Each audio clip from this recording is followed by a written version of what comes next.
The relationship between Driver and Irene in this movie is a love story pared down to its bare essentials. It's free of all the fluff that gets in the way of other Hollywood movies. Driver sees her, and there's a connection, and they begin to spend some time together.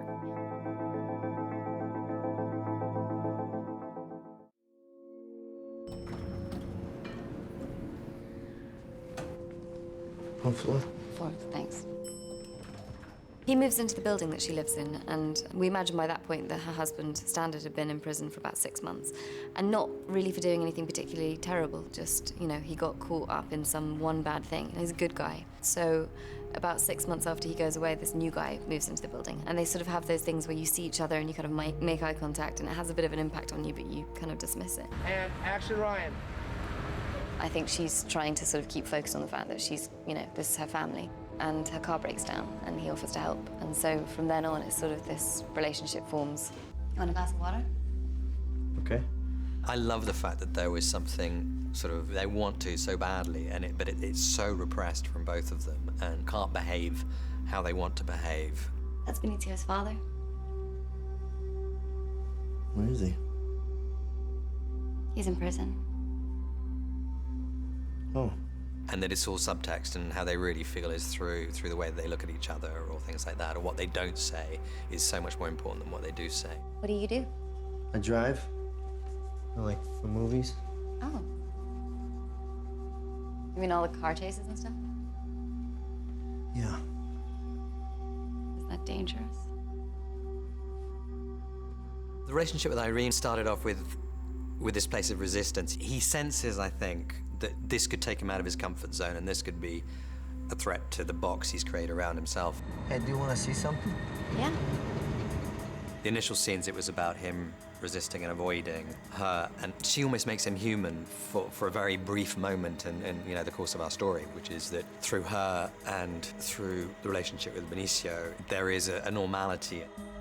Driver and Irene fall in love, but it's not in the sort of conventional sense. There's nothing ever sort of physical, and nothing's ever said, and nothing's ever done. I mean, they're both, like, respectful, but there's sort of an undeniable thing that's happened. And it's completely sort of innocent, really, and pure, but, you know, she has fallen in love with somebody else. That was good. He had a good time. And when she finds out Standard's getting out of prison early, you know, it's a kind of blow, because she had this time with Driver on her own, and now she doesn't have it. But at the same time, the father of her child is coming back, and she should be happy.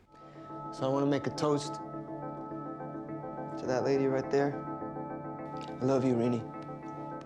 Nicholas Winding Refn, the director, has always described it as a fairy tale. It's the knight sees a damsel in distress. Sometimes that happens in the world. But as happens in fairy tales, the evil prince comes home. Sorry about the noise. I was going to call the cops. I wish you would. And now, what are you going to do? Which creates a dilemma for everybody. Because, you know, the prince wants his princess, but she's also in trouble. What does Driver do? Irene is torn between two men, and all of a sudden you have the makings of great drama. This guy's been telling me a lot about you. Says you've been coming around and helping out a lot. Is that right? Mm-hmm. Driver and Irene have already started getting close, and so he kind of comes in and puts a stop to that. Well, my name is Standard Gabriel. And what did you say? I said, where's the deluxe version? The problem is that he's got a lot of baggage that he's accumulated while in prison. All this madness ensues because of that. It's kind of what sets the whole plot in motion.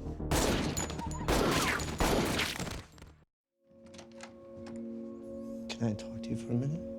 The thing that surprises her and hurts her the most, really, is that Driver was involved. And sort of the biggest pain is that for the 2 days after it happens, or the day and a half after it happens, she can't find him. And she's so used to being able to just go to him for everything. I still got the money.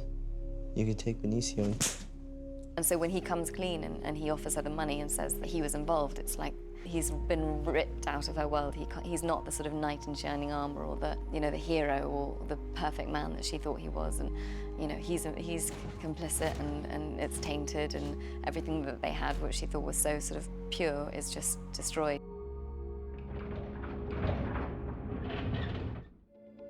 Action! Ah, that's what we need. A ray of sunshine on a rainy day. Hey, kid, give us a hand here for a second. Ryan's sort of, he has this, like, incredible nobility. He judges everything correctly. And there's like a stillness to what he does, and so you feel really calm, like around him. I think that's the effect that he has on Irene, and that's what Ryan sort of instills in it. You feel just really serene, and he makes you feel really happy. He's sort of got this, at least around her, kind of inner peace, and so that's really appealing. I think that's why we always joke, because we fall into these like really long, we cut out all the dialogue and just stare at each other, but that's sort of what their relationship is. It's more about sort of stopping for a minute. But I just want you to know, getting to be around you and Benicio was the best thing that ever happened to me. It's just fun to write. The subtext is telling you the story rather than what they're telling you. And this was one of those stories that really gave you that possibility, and it's, I think the idea of, being able to write a silent movie as close to a silent movie as you can is actually great fun.